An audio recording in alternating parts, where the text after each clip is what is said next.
महाराज, अब आपको विवाह कर लेना चाहिए। जब तक इस राज्य में कोई महारानी ना हो, तब तक राज्य पूर्ण कैसे हो सकता है महाराज। ठीक है मंत्री जी, यदि आप सबकी यही इच्छा है तो मैं अवश्य विवाह करूंगा। चलो मंत्री जी, आज हम अपने राज्य का हाल खबर लेते हैं। कौन मनुष्य सुख में है और कौन दुख में है। हाँ हाँ महाराज, यह तो बहुत अच्छी बात है। चलो चलते हैं।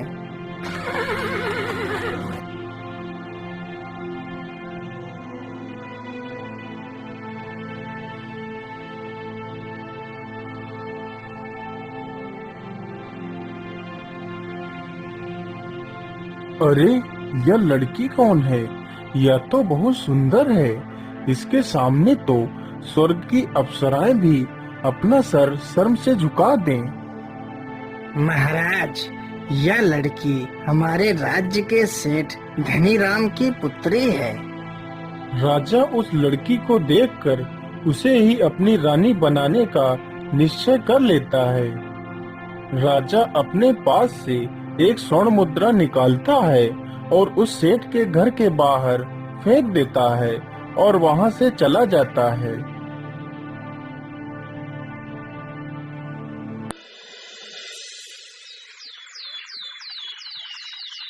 इसी प्रकार राजा प्रत्येक दिन उसी सेठ के घर के बाहर से निकलता था और एक स्वर्ण मुद्रा फेंक देता और किसी से कुछ कहे बिना वहां से चला जाता था। अरे ये क्या, ये आदमी रोज यहाँ आता है और एक स्वर्ण मुद्रा फेंक कर चला जाता है। मुझे इसकी जानकारी पिताश्री को देनी चाहिए। पिताजी, एक आदमी रोज यहाँ से गुजरता है और एक सोने का सिक्का फेंकता है, लेकिन वह बिना कुछ बोले यहाँ से चला जाता है। ठीक है बेटी, कल जब वह आदमी सिक्के फेंकने के लिए आए तो मुझे बुला लेना। रोज की तरह उस दिन भी वह राजा सोने का सिक्का फेंकता है और चल देता है। अरे सुनिए, हमारे पिताजी आपसे बात करना चाहते हैं। कृपया आप यहीं रुकिए, मैं उन्हें बुलाती हूँ। पिताजी पिताजी, जल्दी आइए, वही आदमी आ गया है जो रोज यहाँ सोने के सिक्के फेंक कर चला जाता है। कौन हो तुम और हमारे घर में रोज रोज तुम स्वर्ण मुद्राएं क्यों फेंकते हो? इसका क्या कारण है? सेठ जी, मैं इस राज्य का राजा हूँ। मैं आपकी पुत्री को बहुत पसंद करता हूँ और उससे विवाह करना चाहता हूँ। ठीक है महाराज, मैं अपनी पुत्री का विवाह आपके साथ करने के लिए तैयार हूँ, लेकिन मेरी एक शर्त है। मैं आपकी हर एक शर्त को मानने के लिए तैयार हूँ। बोलिए सेठ जी, आपकी क्या शर्त है? महाराज, मेरी शर्त यही है, यदि आप मेरी पुत्री के साथ विवाह करना चाहते हैं तो आपको इस कुएं को धन से भरना होगा। जब यह कुआं पूरी तरह धन से भर जाएगा, तब मैं अपनी पुत्री का विवाह आपके साथ करूंगा। ठीक है सेठ जी, मैं आपके इस कुएं को धन दौलत से भर दूंगा। राजा वापस जाता है और अपना पूरा राजमहल तथा अपनी धन संपत्ति बेचकर सारा धन इकट्ठा करता है। फिर राजा उस कुएं के पास पहुंचता है और धन उतार उतार कर कुएं में फेंकने लगता है, लेकिन कुआं नहीं भरता। अरे ये क्या, मैंने तो अपनी सारी धन संपत्ति इस कुएं में डाल दी है, लेकिन यह कुआं तो भरा ही नहीं है। अब क्या करूं? अब मैं कहां से पैसा लेकर आऊं? चलो ऐसा करता हूं, मैं जंगल से लकड़ियां काटता हूं और उन्हें बाजार में बेचता हूं। जो पैसे मिलेंगे मैं उन्हें इस कुएं में डालता रहूंगा। यदि ईश्वर ने चाहा तो एक ना एक दिन यह कुआं जरूर भर जाएगा।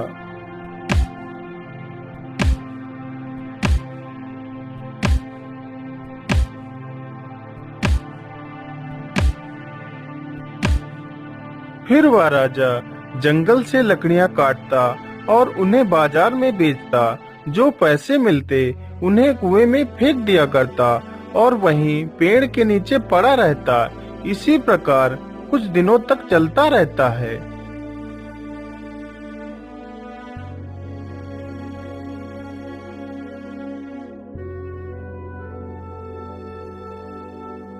हे ईश्वर, आज तो मेरी तबीयत कुछ ठीक नहीं लग रही है।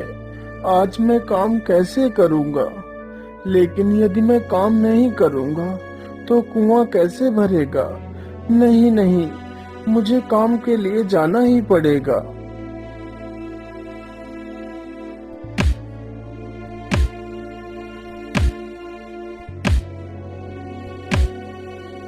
अरे बेटा, तुम इतनी कड़कती धूप में काम कर रहे हो, थोड़ा सा आराम तो कर लो। नहीं बाबा जी, मैं अभी आराम नहीं कर सकता, मुझे अभी बहुत काम करना है। अरे बेटा, तुम्हें ऐसा कौन सा कार्य करना है जो तुम इतनी कड़कती धूप में भी काम कर रहे हो? बताओ मुझे।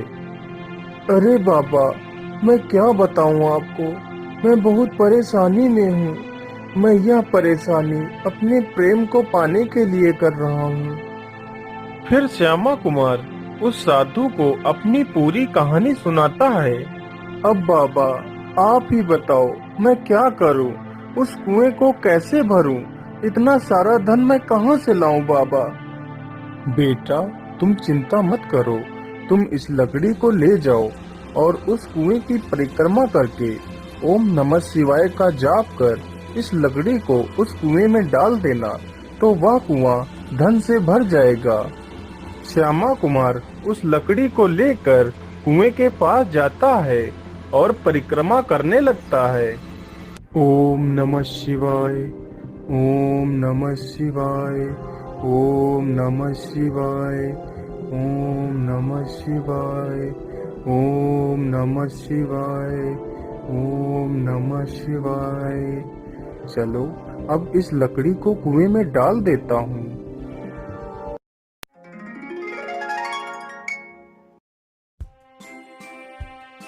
अरे वाह, ये कुआं तो सचमुच खजाने से भर गया है।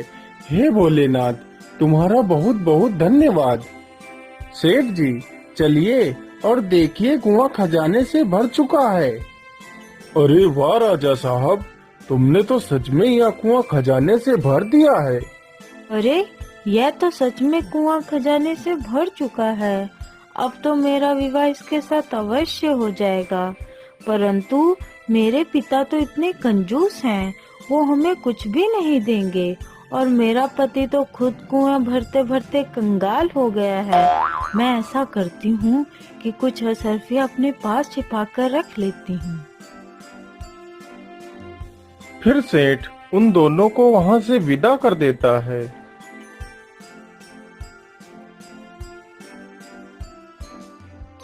अरे भैया, हम लोग परदेसी हैं, हम दोनों इस गांव में रहना चाहते हैं।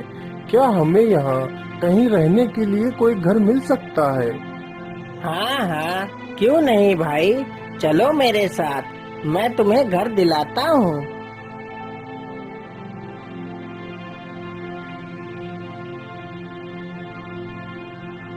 मैं तुम्हें घर तो दे सकता हूँ, लेकिन मैं तुमसे रोज 1 रुपया लूंगा।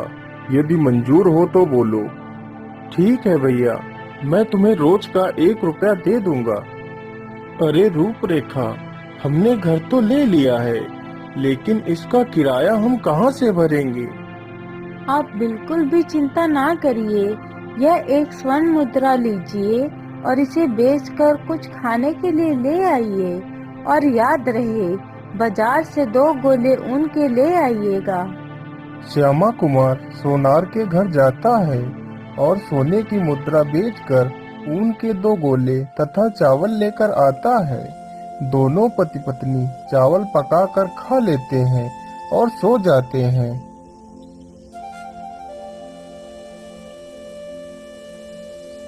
रूपरेखा उन दोनों ऊन के गोलों से अच्छे अच्छे दस्ताने व टोपियां बना देती है। आजी सुनिए, आप इन कपड़ों को बाजार में जाकर बेच आइए। आइए आइए, अच्छे अच्छे कपड़े, दस्ताने व टोपियां लेकर जाइए। आइए भैया, देखिए कितने सुंदर कपड़े हैं। आइए आइए। श्यामा कुमार इसी प्रकार रोज रोज कपड़े लेकर यहाँ वहाँ की बाजारों में बेचने लगता है।